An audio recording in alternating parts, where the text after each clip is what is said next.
নমস্কার বন্ধুরা, সুস্মিতার রান্নাঘরে আপনাদের সকলকে স্বাগত জানাই।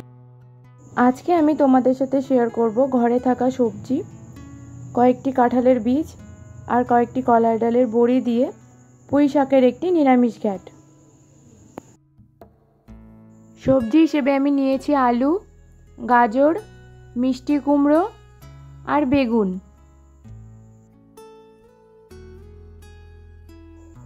আর নিয়েছি কয়েকটি কাঁচা লঙ্কা, কয়েকটি কাঁঠালের বীজ আর কয়েকটি কলাই ডালের বড়ি।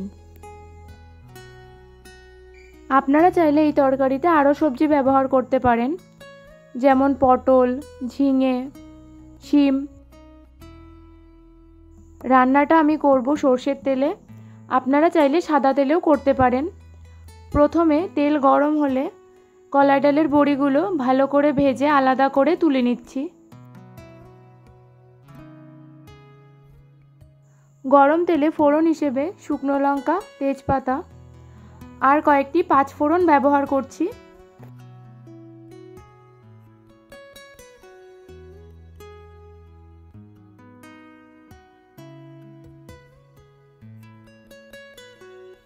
ভালো মতো ফোড়ন চলে এসেছে। প্রথমে আমি গাজরগুলো দিয়ে 2 মিনিট ভেজে নিচ্ছি।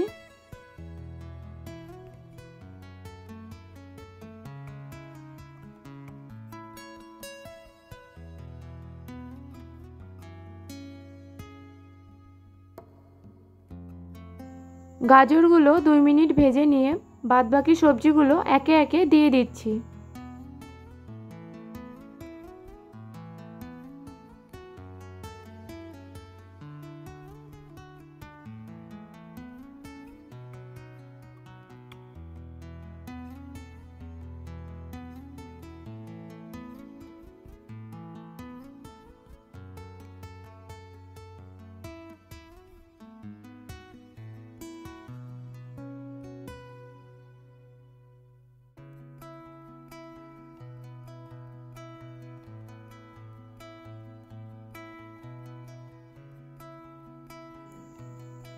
একটু নাড়িয়ে চাড়িয়ে নিয়ে গুঁড়ো মশলা হিসেবে দিচ্ছি হলুদ,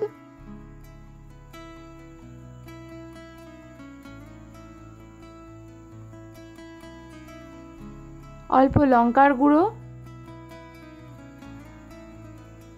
পরিমাণ মতো নুন।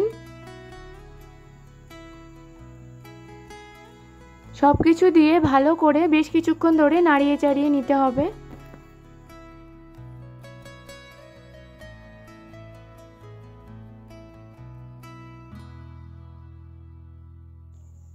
দু তিনটে কাঁচা লঙ্কা দিচ্ছি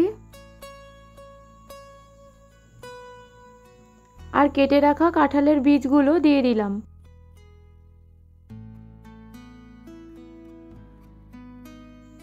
কিছুটা আদা কুচিয়ে দিচ্ছি।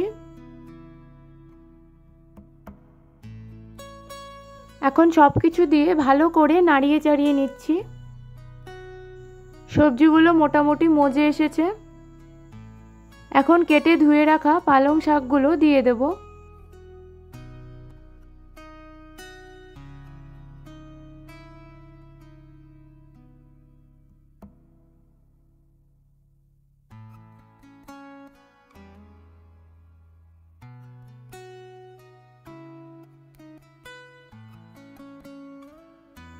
দুই থেকে 3 মিনিট ভালো করে নাড়াচাড়া করার পর অল্প চিনি দিয়ে দিচ্ছি।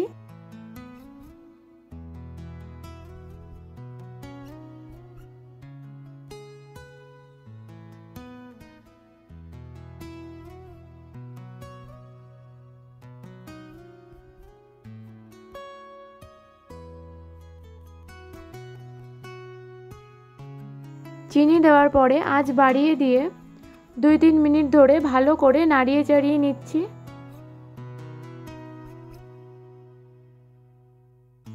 এখন 5-7 মিনিটের জন্য অল্প আঁচে ঢেকে দিচ্ছি।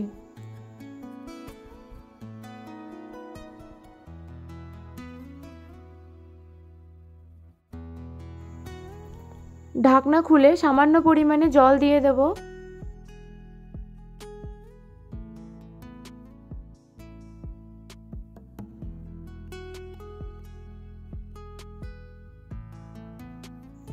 আগের থেকে ভেজে নেওয়া কলাই ডালের বড়িগুলো দিয়ে দিচ্ছি।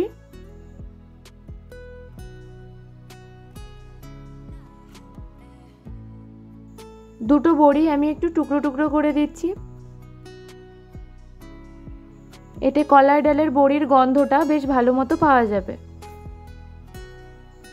এখন ঢেকে রেখে 8 থেকে 10 মিনিট ভালো মতো ফুটিয়ে নেব।